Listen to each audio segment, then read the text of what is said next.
Hello student, स्वागत है आपका हमारे यूट्यूब चैनल ऑनलाइन केमिस्ट्री पर। देखिए, आज हम 10th क्लास के लिए वीडियो तैयार करेंगे।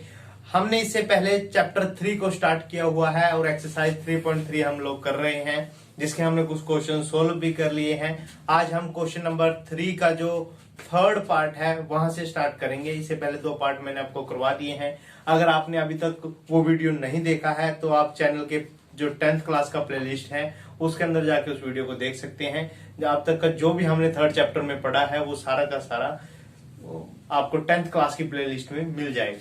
देखिए, हम नेक्स्ट क्वेश्चन स्टार्ट करते हैं। अब क्वेश्चन नंबर 3 का थर्ड पार्ट है। हमें क्वेश्चन दिया गया है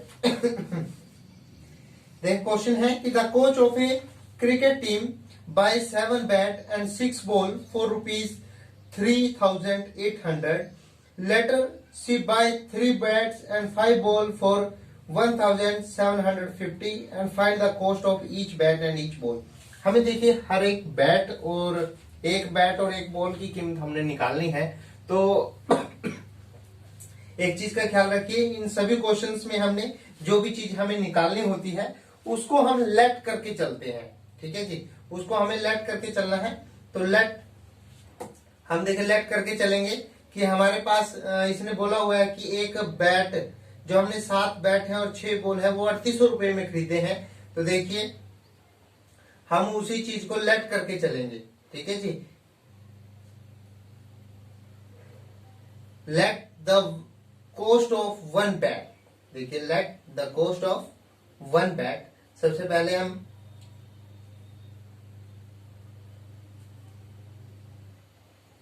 let the cost of 1 bat.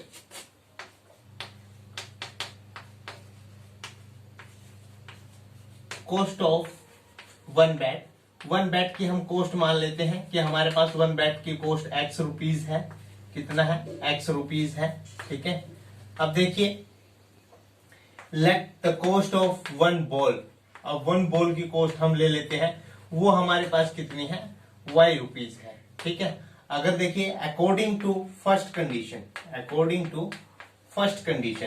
जो भी हमारे पास फर्स्ट कंडीशन है, फर्स्ट कंडीशन के अकॉर्डिंग हमें दिया गया है कि 7 बैट एंड 6 बॉल। अब 7 बैट की कीमत कितनी होगी? एक बैट की कीमत अगर x रुपए है तो 7 बैटों की कीमत कितनी होगी? 7 इंटू एक्स। ठीक है, प्लस, और उसने कितनी बॉल खरीदी है? 6 बॉल। तो 6 बॉल की, एक बॉल की कीमत यदि y है, 6 बॉलों की कीमत कितनी हो जाएगी? 6y। तो जो दोनों है वो कितने रुपए की उसने खरीदी है? 3,800 रुपीज की। ठीक है, ये है हमारे पास कंडीशन नंबर फर्स्ट। ठीक है, इसको हमने इक्वेशन नंबर 1 मानना है और यहां से x की वैल्यू आपने निकाल लेनी है। x की वैल्यू क्या आएगी? देखिए, पहले मैं 6y को दूसरी साइड ले जाऊंगा। देखिए, 3800, इसके बाद है माइनस का 6y, और जो है मल्टीप्लाई में 7 है, ये कहां आ जाएगा? डिवाइड में। ठीक है, ये हमारे पास x की वैल्यू आ गई है। ये किसकी वैल्यू आ गई है? x की, in the respect of y।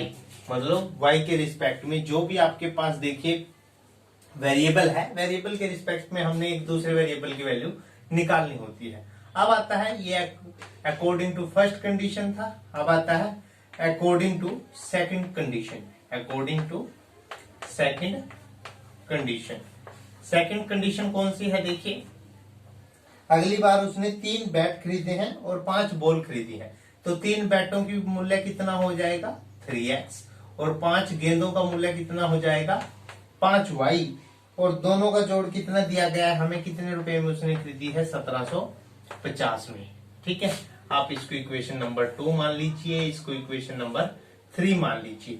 अब यहां पुट करिए x की value, put value of x, x की वैल्यू यहां पुट कर दीजिए। देखिए, मैं इसको x की वैल्यू को आपको पुट करके दिखाता हूं।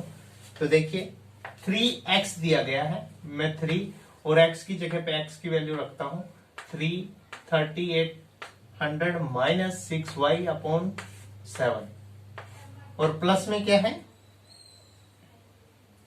प्लस में है 5y इज इक्वल टू 750 50। देखिए इस वैल्यू को आपने बहुत ध्यान से रखना है। अब आप देखिए कोई चीज अगर डिवाइड होती है तो ठीक है, अगर डिवाइड नहीं होती है तो आपने उसका एलसीएम लेना है। ठीक है, देखिए पहले हम ब्रैकेट को ओपन करते हैं, उसके बाद देखेंगे जो भी होगा। 3 को मैं इससे मल्टीप्लाई करूंगा, फिर इससे करूंगा। देखिए 3 0 0 3 0 0 और 3 8 जा 24, 3 3 जा 9 और 2 11। ठीक है, माइनस 3 को मैं इससे करूंगा तो 18 अपॉन में कितना है 7 plus 5y is equal to 1750। तो अब देखिए मैं इसका एलसीएम लूंगा, एलसीएम कितना आएगा 7, एलसीएम कितना आ जाएगा 7। तो इस देखिए 7 एलसीएम आ गया है, मैं आपको लेके दिखा देता हूं। तो ये ऐसे कैसा रहेगा, क्योंकि हम अगर इसको इससे डिवाइड करेंगे तो ये कैंसिल आउट हो जाएगा। प्लस 7 5 जा 35y आ जाएगा इज इक्वल टू 1750। अब इस 7 को हम क्या करते हैं इस साइड मल्टीप्लाई करेंगे। तो देखिए हमारे पास पहले y की वैल्यू हम निकाल लेते हैं। माइनस का 18 है और प्लस का 35 है, प्लस माइनस माइनस। तो देखिए इसमें से हम 18 घटाएंगे तो कितना आ जाएगा। इसको माइनस करने पे हमारे पास 35 में से अगर हम 18 माइनस करते हैं तो हमारे पास जो बचता है वो 17 बच जाता है, 17y। ठीक है, और साथ में क्या है ये हमें दिया गया है, ये प्लस का आएगा 17y। इसको जब मैं 7 से मल्टीप्लाई करता हूँ 7 0 0 7 5 जा 35, 3 7 7 जा 49 और 3 52, 5 7 1 जा 7 और 5। तो ये मेरे पास आ जाता है। अब देखिए ये जो है हमें y का मान निकालना है, तो इसको मैं उस साइड ले जाऊंगा, ये इसमें से माइनस हो जाएगा। जो 12,250 है इसमें से 11,400 माइनस हो जाएगा। ठीक है, और यहाँ पर कितना है 17y है। देखिए इसको हम यहाँ पे सोल्व कर लेते हैं।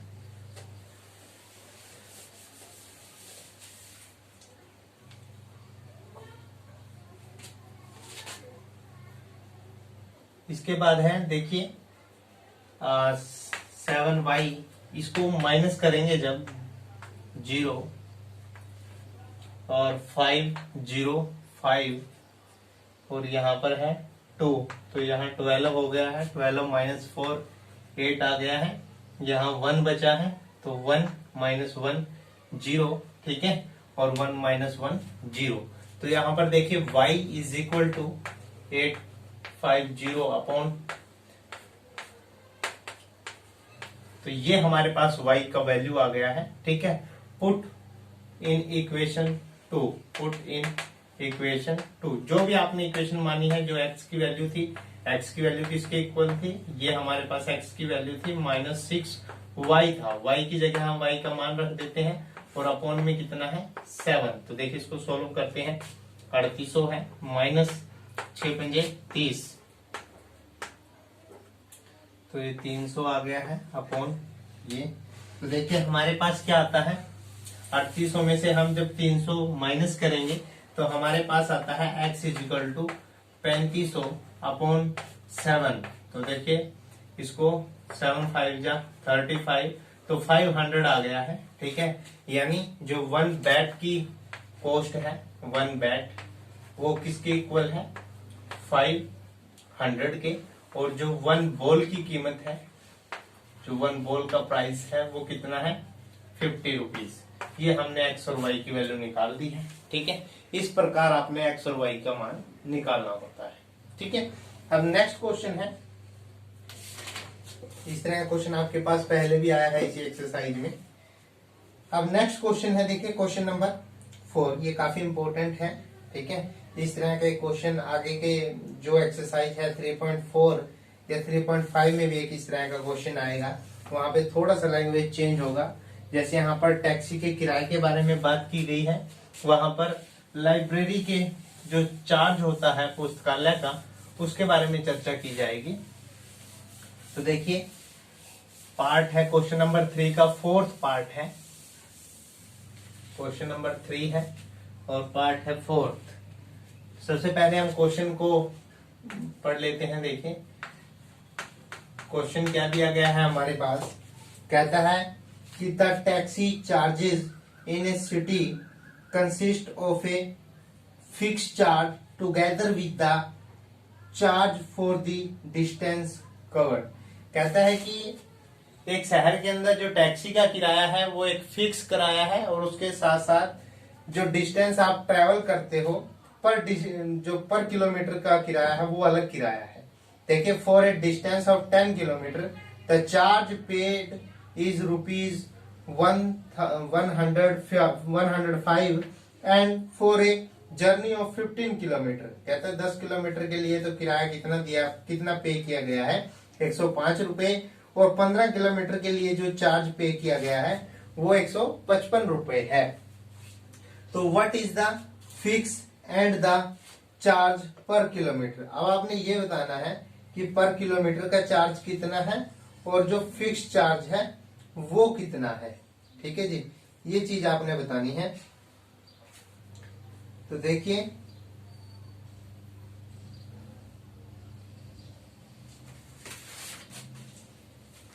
And what are the fix and the charge per kilometre, how much does a person have to pay for travelling a distance of 25। और इसके साथ आपने ये भी बताना है कि यदि कोई व्यक्ति जो है वो 25 किलोमीटर जाना चाहता है, 25 किलोमीटर सफर तय करना चाहता है, तो उसको कितने रुपए पे करने पड़ेंगे, ये चीज आपने बतानी है। ठीक है जी, तो देखिए बिल्कुल सिंपल है। जो चीज हमें फाइंड करनी है, ठीक है, उसी को हम लेट करके चलते हैं। जैसे यहाँ पर हमें फाइंड करना है फिक्स चार्ज एंड द पर किलोमीटर चार्ज जो है। ठीक है, देखिए सबसे पहले let the fix charge is x. Let the fix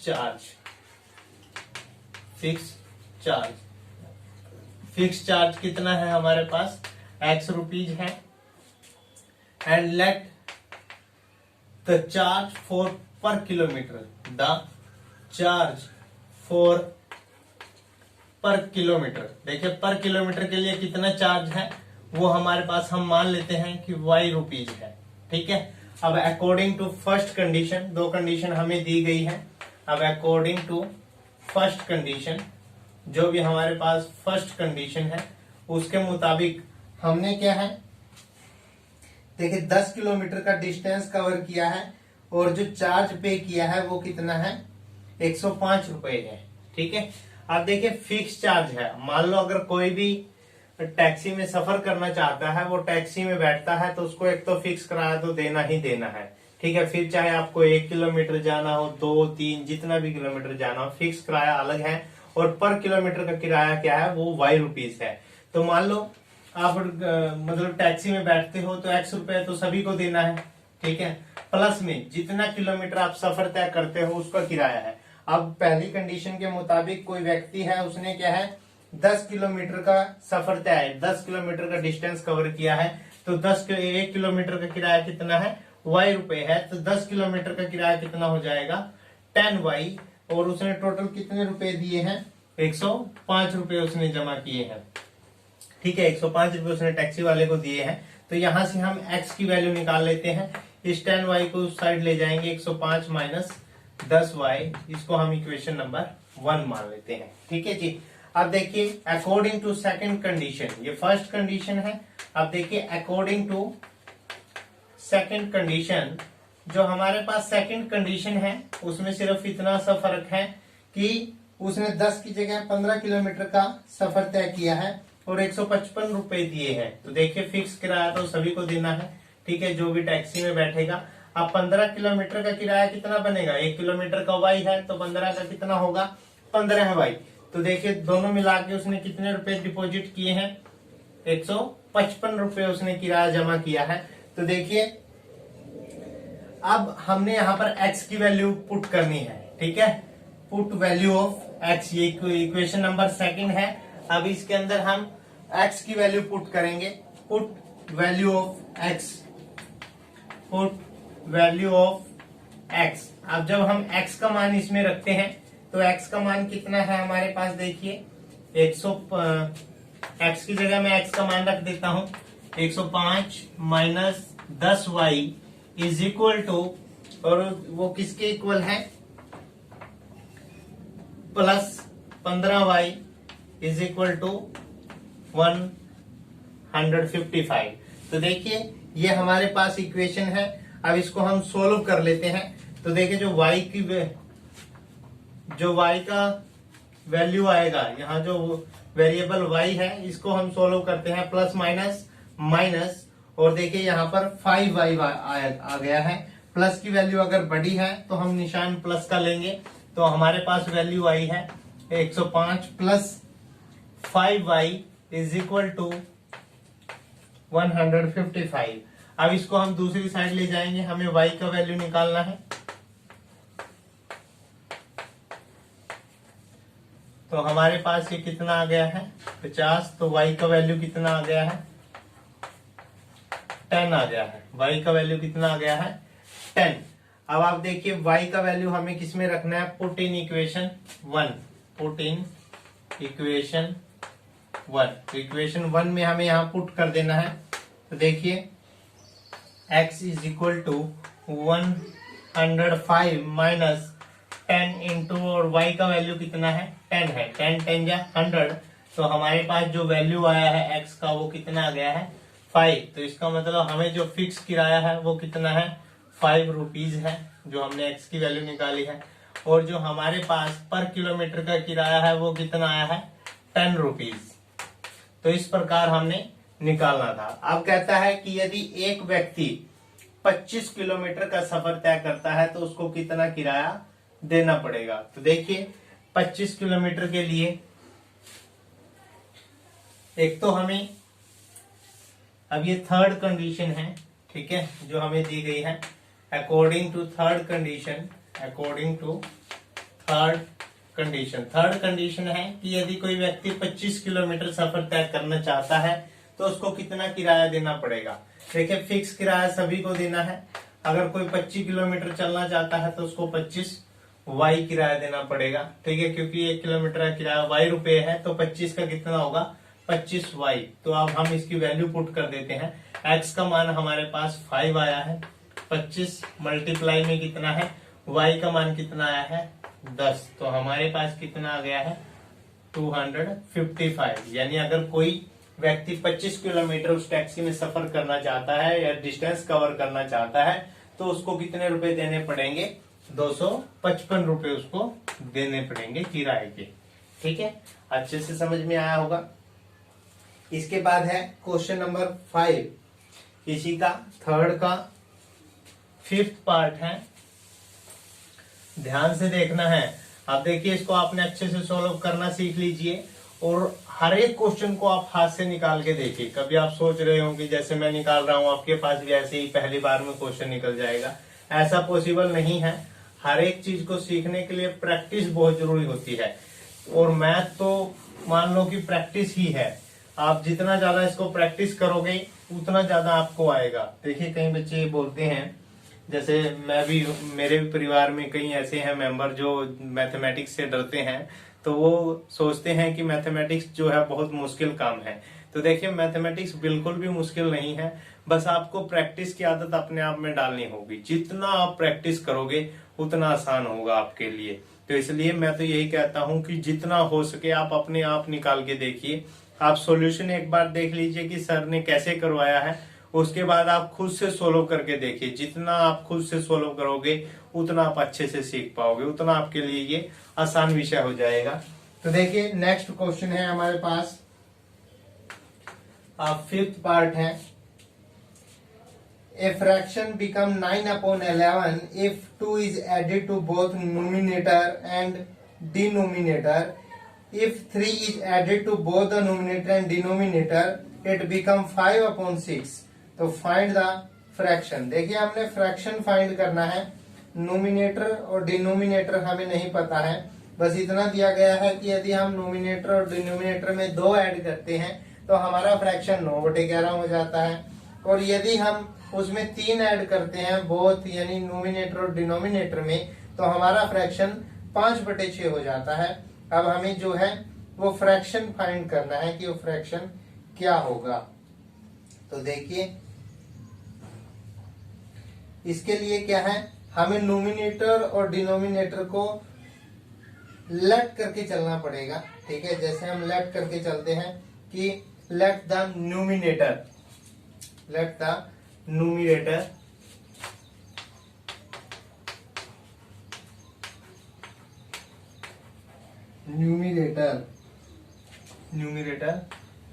देखिए न्यूमिनेटर कितना दिया गया है हमें, वो हमने लेट कर लिया है कि हमारे पास न्यूमिनेटर x है। इसी तरह डिनोमिनेटर जो होगा, डिनोमिनेटर वो कितना है, y हमने y हमने लेट कर लिया है।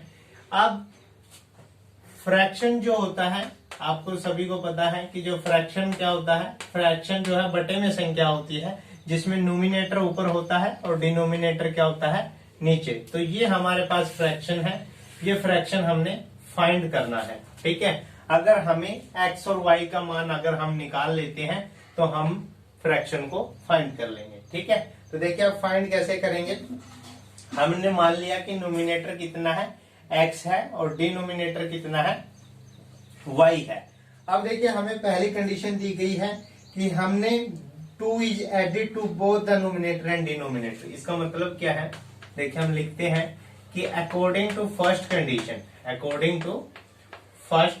कंडीशन, जो हमें फर्स्ट कंडीशन दी गई है उसके आधार पे हमें नोमिनेटर में 2 ऐड करना है और डिनोमिनेटर में भी कितना ऐड करना है, 2 ऐड करना है। तो हमारा फ्रैक्शन कितना हो जाता है, 9/11। यहाँ तक बताइए आपको समझ आया होगा। जैसा हमें क्वेश्चन में लिखा गया है वैसा ही हमने इसको लिख दिया है कि हमारे पास पहली कंडीशन इस प्रकार से है। तो देखिए अब हमें किसी एक वेरिएबल की वैल्यू निकालनी है, तो इसको मैं इसको इधर मल्टीप्लाई करता हूं। इसके बाद आपने इसको ऐसे क्रॉस मल्टीप्लीकेशन करना है। 11 को मैं x से मल्टीप्लाई करूंगा तो 11x आ जाएगा, और 11 को 2 से करूंगा तो 22 आ जाएगा। अब 9 को y से करूंगा 9y, और 9 को मैं 2 से करूंगा 9 2 जा 18। ठीक है, अब आप देखिए मैं किसी एक वेरिएबल की वैल्यू निकाल लेता हूं। वेरिएबल की वैल्यू कैसे निकलेगी, जैसे मैं x की वैल्यू निकालूंगा तो इस 22 को मैं दूसरी साइड ले जाऊंगा, 9y प्लस का 18 है, और ये इस साइड आगे माइनस का 22 हो जाएगा। तो देखिए 18 में से 22 गया तो कितना आएगा, तो मैं यहाँ पे x की वैल्यू निकाल लेता हूँ कि x इज इक्वल टू, ये 11 मल्टीप्लाई में है तो दूसरी साइड कहाँ चला जाएगा, डिवाइड में, और 9y है, माइनस का कितना आ गया है 4। 18 में से 22 गया तो किसका आएगा, माइनस का 4 आ जाएगा। ठीक है, ये हमारे पास जो है फर्स्ट इक्वेशन आ गई है। ठीक है, आप इसको इक्वेशन नंबर फर्स्ट मान लीजिए। तो इसी प्रकार अब हम अकॉर्डिंग टू सेकंड कंडीशन करेंगे। अकॉर्डिंग टू सेकंड कंडीशन, अब देखिए सेकंड कंडीशन क्या दी गई है हमें, कहता है कि यदि नोमिनेटर में भी 3 जोड़ दें, ऐसे दिया गया है ना, if 3 is added to both numerator and denominator it become 5/6। तो देखिए यदि कहता है कि हम नोमिनेटर में 3 जोड़ दें और डिनोमिनेटर में भी 3 ऐड कर दें तो हमारा जो फ्रैक्शन है वो 5/6 हो जाता है। अब फिर आपने क्या करना है, इसको ऐसे ही क्रॉस मल्टीप्लीकेशन करना है। 6 को x से करेंगे 6x, 6 को 3 से करेंगे 18, और इसको 5 को y से करेंगे 5y, और ये 15। तो देखिए हमारे पास 6x प्लस 18 आ गया है। अब हम x y वाले टर्म को एक साइड कर लेते हैं। 6x, ये 5y इधर आके माइनस का हो जाएगा, और इसको जब मैं उधर ले जाऊंगा तो ये किसका हो जाएगा, ये भी माइनस का। 15 में से 18 गए, -3 आ जाएगा। ठीक है, और यहाँ पर क्या है, 6x माइनस 5y है, तो वो किसके इक्वल आ गया है, -3 के। अब मैं x की वैल्यू पुट करता हूँ। x का मान मेरे पास था 9y माइनस 4/11, और माइनस का 5y इज इक्वल टू है -3। तो देखिए यहाँ पर जो है हमारे पास, पहले इसको मल्टीप्लाई कर लेता हूँ, 54y आ गया है, -24, और अपॉन में कितना है 11 और माइनस में है 5y इज इक्वल टू है माइनस का 3। अब आपने क्या करना है, देखिए एलसीएम लेना पड़ेगा। एलसीएम क्या है 11, तो 54y माइनस 24 और माइनस 11 5 जा 55y is equal to minus 3। तो देखिए y वाली टर्म हम सोल्व कर लेते हैं। ये 54y है, ये 55 है। अगर 54 में से 55 गया तो माइनस का 1y आ जाएगा, उसको हम माइनस y ही लिख लेते हैं। और जो ये 11 है वो इस साइड जाके मल्टीप्लाई, इधर डिवाइड में है तो यहाँ मल्टीप्लाई में चला जाएगा। 11 3 जा माइनस 33 और जो यहाँ माइनस का 24 था इसको मैं इस साइड ले आता हूँ, ये किसका हो जाएगा प्लस का 24। तो देखिए 24 और प्लस माइनस माइनस, तो ये माइनस का 9 आ गया है। ठीक है, माइनस का 9 आ गया है। ये माइनस का y है, माइनस से माइनस कट गया है तो y का मान कितना आ गया है 9। अब देखिए y की वैल्यू हमारे पास आ गई है। अब हमने y की वैल्यू यहाँ पे रखनी है। ठीक है, अब देखिए जब हम y का मान यहाँ पे रखेंगे तो हमारे पास क्या आंसर आएगा, देखिए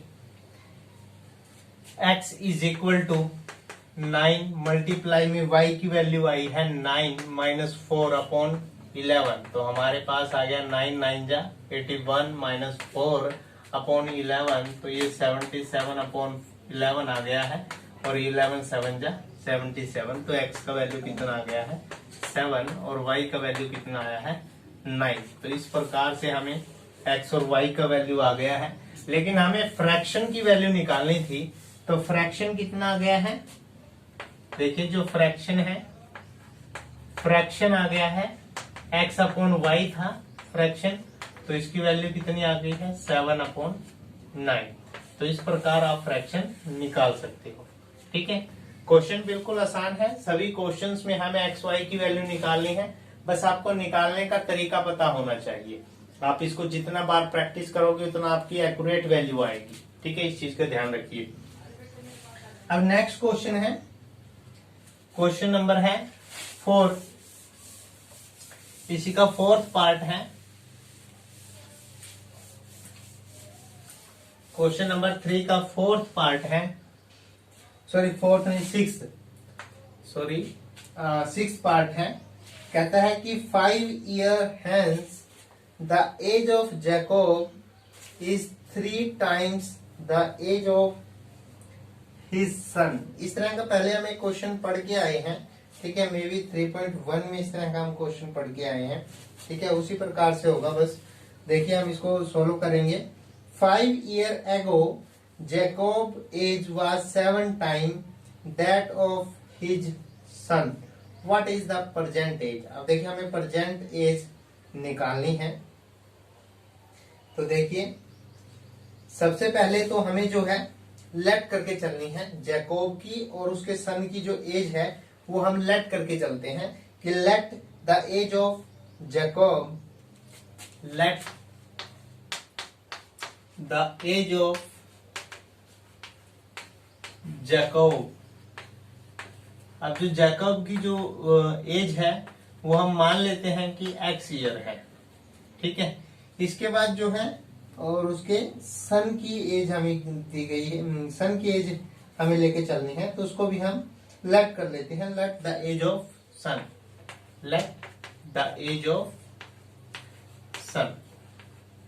अब जो सन की एज है उसको हम मान लेते हैं कि वो y ईयर है। कितना है y ईयर।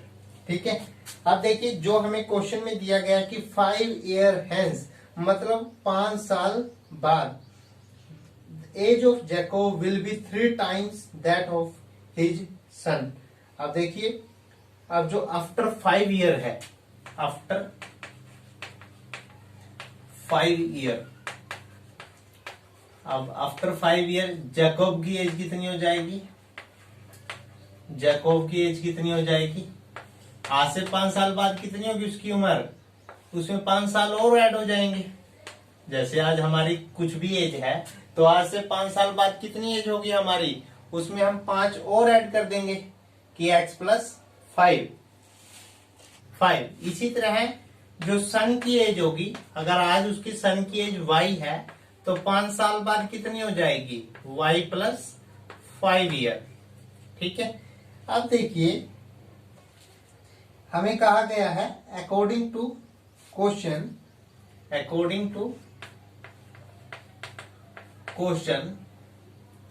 अब जो हमें क्वेश्चन में कहा गया है कि 5 साल बाद जो है वो अपने जो पुत्र की एज है उससे 3 टाइम्स एज का होगा।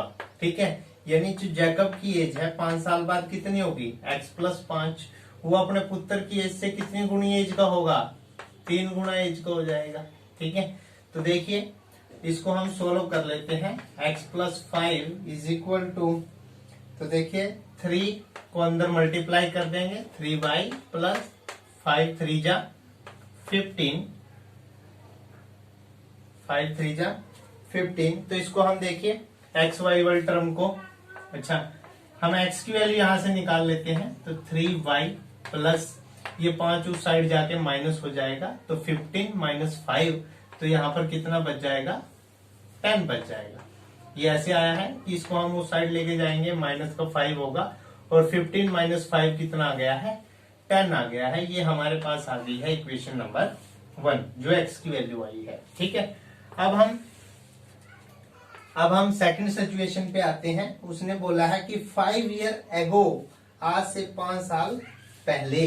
तो देखिए अब सेकंड है 5 ईयर एगो, 5 साल पहले।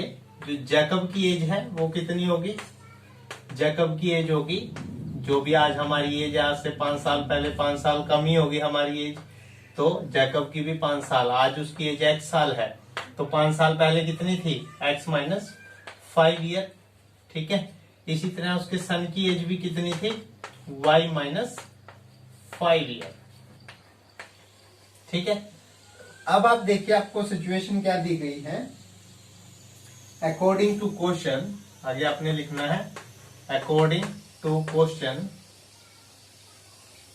कि 5 साल पहले Jacob age was 7 time that of his son. Jacob की जो एज थी 5 साल पहले, वो किसके बराबर थी, 7 गुना थी अपने पुत्र की आयु से।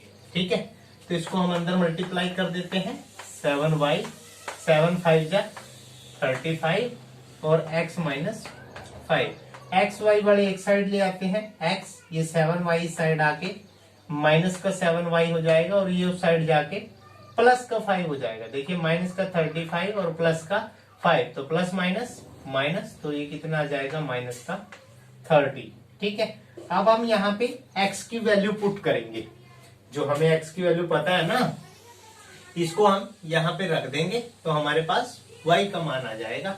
तो देखिए अब हम x की वैल्यू पुट करते हैं,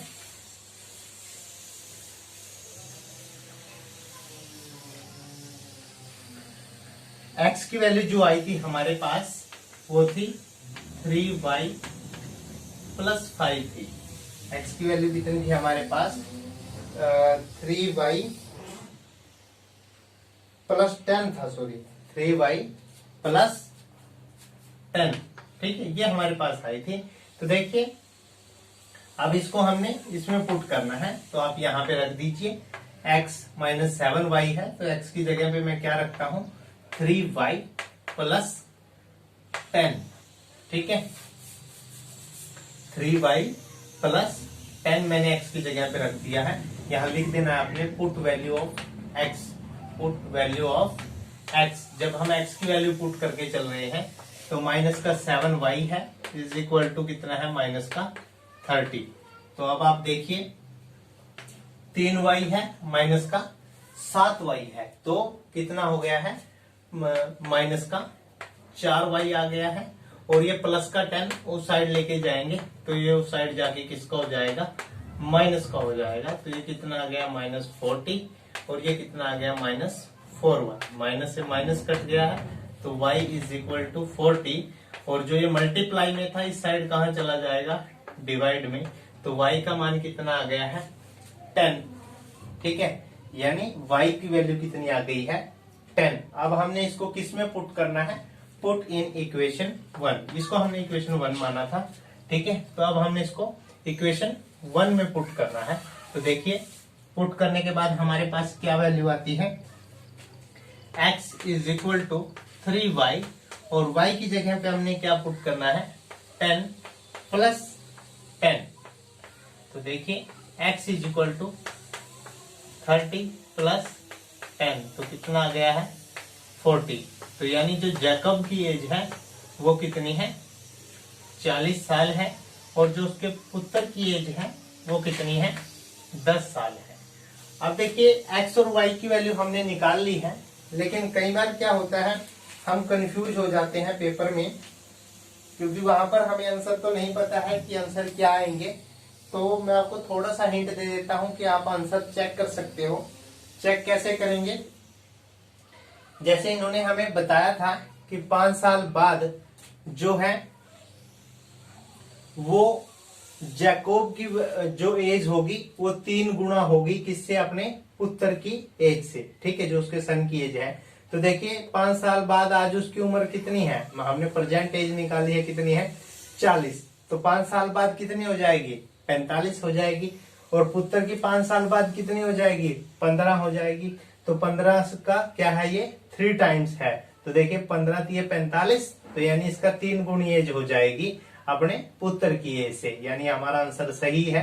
एक और बार चेक कर लेते हैं, सेकंड कंडीशन क्या थी कि 5 साल पहले कितनी होगी इसकी एज, 5 साल पहले कितनी थी, 35 साल, और इसकी कितनी थी, 5 साल, ठीक है। तो ये क्या है, इससे 7 गुणी आयु का था। तो देखिए 5 मल्टीप्लाई 7, इसका 7 टाइम्स कितना होगा, 750 35, यानी 7 5 जा 35। इसका मतलब क्या है कि हमने जो वैल्यू निकाली है वो बिल्कुल सही है। इस तरह से हम आंसर भी चेक कर सकते हैं। ये ज्यादातर क्वेश्चन में आप इस तरह से आंसर चेक कर सकते हो, मोस्टली क्वेश्चन में आप आंसर देख सकते हो। आप अपनी इक्वेशन होती है जो हम स्टार्टिंग में इक्वेशन लेके चलते हैं, उसमें भी डायरेक्ट वैल्यू पुट करके आप आंसर चेक कर सकते हो। तो ये बहुत ही आसान क्वेश्चन है। अब इसके बाद आएगा जो हम नेक्स्ट जो एक्सरसाइज स्टार्ट करेंगे, उसके अंदर हम एक नया मेथड सीखेंगे लीनियर इक्वेशन को सोल्व करने का। ये हमारा सब्स्टिट्यूशन मेथड था जो हम कर रहे थे, एक वैल्यू निकालते थे, एक वेरिएबल की वैल्यू निकालते थे, उसको दूसरी इक्वेशन में सब्स्टिट्यूट कर देते थे, और फिर हम दूसरे वेरिएबल की वैल्यू निकालते थे और उसको फर्स्ट इक्वेशन में सब्स्टिट्यूट करते थे, फिर हम पहले वाला जो वेरिएबल होता था उसकी वैल्यू निकालते थे। इसको बोलते थे हम सब्स्टिट्यूशन मेथड। लेकिन नेक्स्ट टाइम जो हम मेथड स्टार्ट करेंगे उसका नाम है इलिमिनेशन मेथड। देखिए जो अगली नेक्स्ट एक्सरसाइज आएगी उसके अंदर हम इलिमिनेशन मेथड के ऊपर चर्चा करेंगे, इलिमिनेशन मेथड को सीखेंगे। और अगर आज का वीडियो आपको अच्छा लगा है तो वीडियो को लाइक जरूर करें और ज्यादा से ज्यादा शेयर करें, ताकि किसी भी जरूरतमंद, जो भी विद्यार्थी जरूरतमंद हैं, जिनको कहीं से भी कोई क्लासेस या ट्यूशन नहीं जा सकते हैं, ना ही कोई हेल्प मिल पा रही है, तो वो क्या है, इसका लाभ उठा सके। तो इसलिए आप इसको ज्यादा से ज्यादा शेयर करें। हैप्पी